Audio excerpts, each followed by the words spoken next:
time and time again. Here's some lyrics for your songs. Bob Dylan wrote them. No big deal. Debuting on Friday on Showtime, Lost Songs, The Basement Tapes Continued is a surprisingly seductive music documentary that will draw you in even if you're not a big fan of Bob Dylan.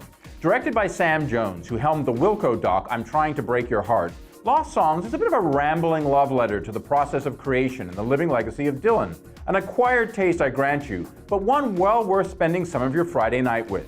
Now, I'm not going to bore you with the lore of the original Basement Tapes if you're not a card-carrying Dylanologist, except to say the recording in upstate New York in the mid-60s by Bob and members of the band has become legendary, even more so since they were publicly released in 1975.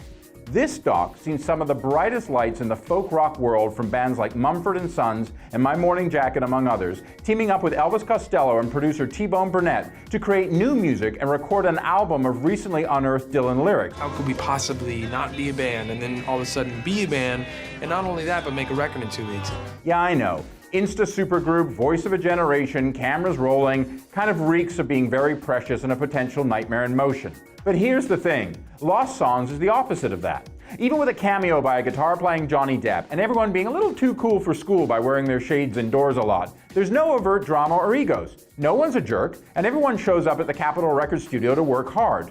The result is an understated and intimate investigation into what ultimately goes into making a song, through multiple interpretations from multiple songwriters in this case. A well-managed exercise in both homage and sheer talent.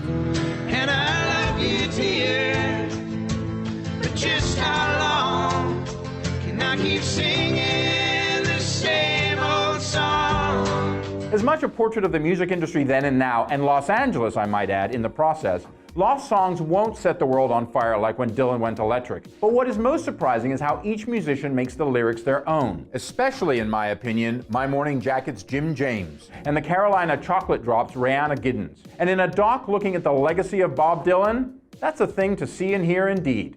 I'm Dominic Patten for Deadline Hollywood.